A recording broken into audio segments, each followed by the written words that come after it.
To cut the long story short, what you can actually see on the screen right now, is the threshold for NHS staffs, okay, according to the ban. Okay, guys, yes, so I've actually had so many people come to my inbox and they are like, Blessing, what exactly is the rate? Like, what is the threshold, the current threshold on a skilled workers visa, and also what is that threshold, okay, on health and care visa? Guys, if you are interested in knowing this, do not go anywhere.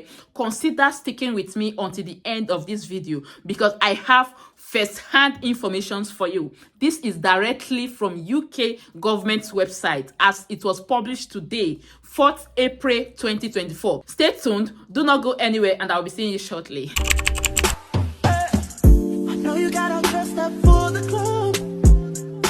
You're welcome back to my channel. My name is Blessing Emozuzu of Blessed Blessing channel. On this channel, I film content on how you can migrate to the UK, life generally in the UK, job with visa sponsorship in the UK immigration rules, anything that you can think of that has to do with the UK. Those are the informations I bring to us on this channel. So if this interests you, please do not go away without subscribing to my channel. Yeah, and also consider hitting on that notification bell so you get notified anytime I upload new videos. To my returning subscribers, thank you guys for always coming back to watch my videos. Like, you guys are just the strength behind this. Yeah, thank you, God bless you, I sincerely appreciate you. Yeah, so let's just go right into it. Like I explained to us at the beginning of this video, you find out that so many people have been wondering what exactly is that figure, what exactly is the threshold on a health and care visa. Okay, we already know that for skilled workers visa, you're expected to meet this threshold, which is £38,700, right? That is the standard that the UK government have actually announced, and everybody is aware of this. However, remember that there are kind of exemptions, like some categories of people have some discount, looking at the shortage occupation list, now known as immigration salary list. Okay, some roles there actually have some discounted threshold that they need to meet. Yeah, and also do not forget that NHS too have their own ongoing rates, their pay scales and all that. Okay, so guys, all these and many more are exactly what I'm going to break down. I will try my best to break them down so that anybody can understand. Okay, but before then, guys, I want to tell us that for NHS, they have their own table, which I will be showing you guys before the end of this video. And also for standard health and care visa, guys, I am going to read it out, but I want to let you guys know, for standard health and care visa is benched at £29,000 annually.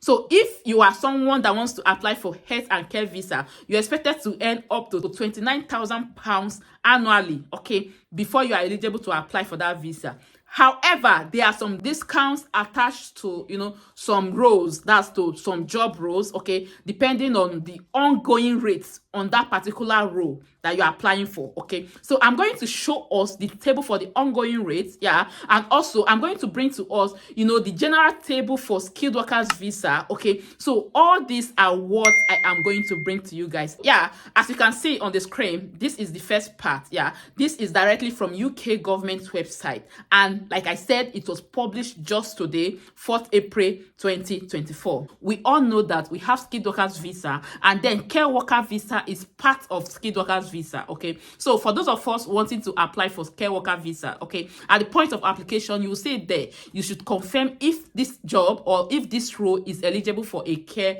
worker visa. It's now left for you to pick yes or no. Okay, we already know that, right? Yeah, without wasting much time, let me just go into it. Okay, so I'm going to present this from UK government's website, okay, as it stands now. Okay, so what you can see right now is the health and care work visa. We already know what this is, but I will try to brief us for the sake of people that are just seeing this video for the first time. Okay, yeah, but then I think I've made several videos on that. If you want to have in-depth knowledge of this, just go down on this channel. You will see the video that I made where I talked about, what all this health and care visa is all about. But I'll just try to summarize this on this. Okay, you must meet all the following requirements to be eligible for a health and care worker visa. Okay, first, you are a qualified doctor, nurse, health professionals, okay, and adult social care professional. Okay, then secondly, your job is eligible for this visa. Then thirdly, you will be working for a UK health and care sector, employer that has been approved by the Home Office.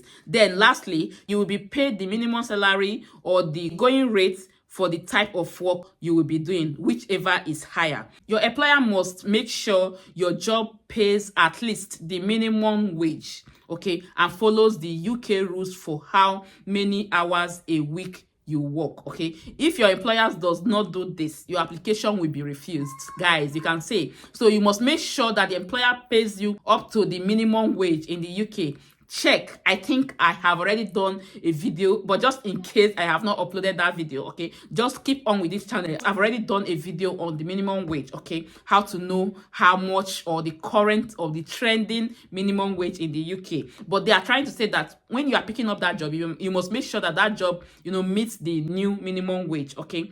And of course, it follows the UK rules for how many hours a week you can work, okay. Then check if you are eligible for this. Before you can find out if your job is eligible, you need to know its 14-digit occupation code.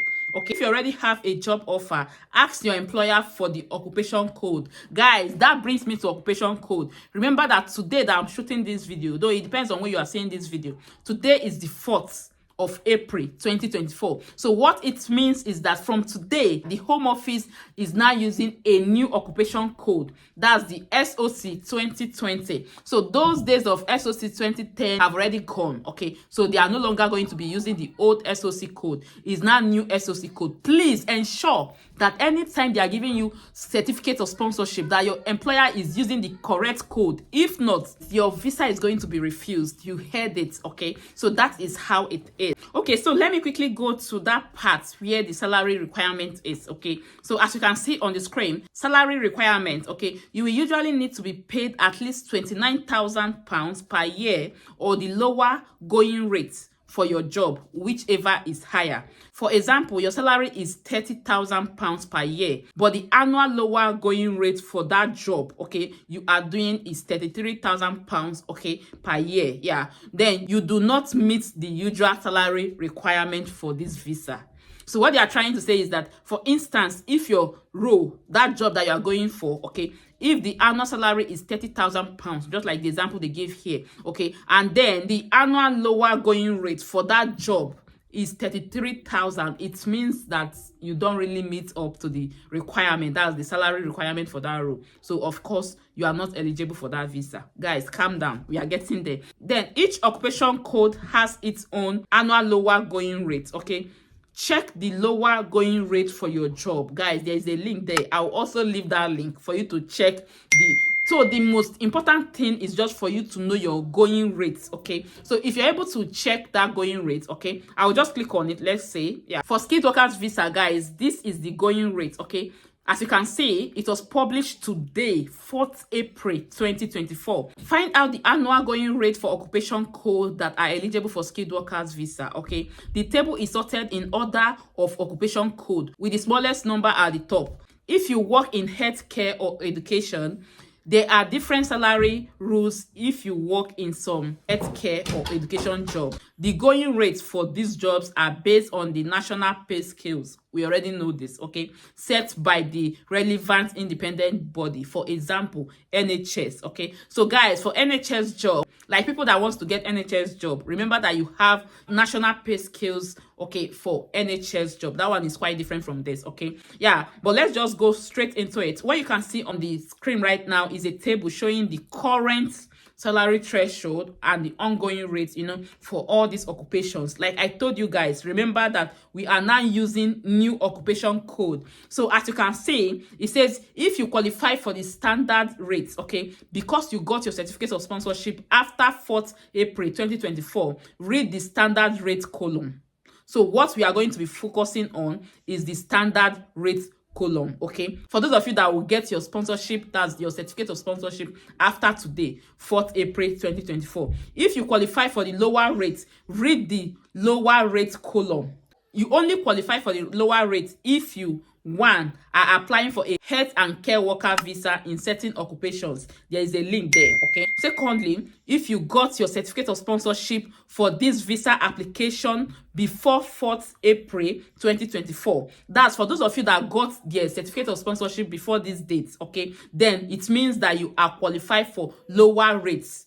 Guys, I believe this is clear. Lastly, if you got your certificate of sponsorship for your first skilled workers visa before 4th April 2024 and have continually held one or more skilled workers visa since then, if you do not know your job occupation code, please, you can search for your job, under this link. There's a link there, okay? It's called Occupation Coding Tools, okay? So let's just quickly check the occupation codes. To cut the long story short, what you can actually see on the screen right now, is the threshold for NHS staffs, okay, according to the band, okay? You can see for band 3, in England is £22,816, Scotland £25,468, Wales 23,000. So it's actually different, like different location. It depends on your location. It depends on the band 3, band 4. You can just say it. That is exactly what you can say on the screen, okay? That's for NHS staffs. But generally, on a skilled workers visa, they actually have a couple of them. As you can see, all these rows that you are seeing right now on the screen, they have different thresholds attached to them, and this was released just today. That's on the 4th April 2024. I'll be leaving the link to this information on the description box of this video. So all you have to do is just for you to go right there and check for your occupation, for you to know the current threshold. Yeah, like they said you have to concentrate on the standard rate column, okay? If you got your certificate of sponsorship after today, that's after 4th of April 2024. But then if you got your certificate of sponsorship before this date, okay, that means that you are considered to be qualified for lower rates. Know when you are looking at for the lower going rates, and of course when you are looking at for the standard going rates. Yeah, the most important thing is that the standard health care, that's health and care threshold, is £29,000, okay, annually. That is the standard threshold effect from today, 4th of April 2024. But like they said, it's kind of complex because it depends on the role you are coming for, and it depends on the body. If you are attached to NHS body, so it means that you are kind of eligible to some discount. And also do not forget that part that considers the new entrant categories of people, talking about people that are eligible for some discount because they are considered as new entrants to the labor market, where they talked about people that have degrees, people that came to the UK as a student, and the kind of degrees that are eligible for that. Okay, guys, I believe this information is helpful. If it does, please consider subscribing to the channel and also share this information with people that will benefit from it. Thank you again for watching, and I remain Blessing, a Mozozo of Blessed Blessing channels. Please do not forget to like this video also. Thank you. Bye.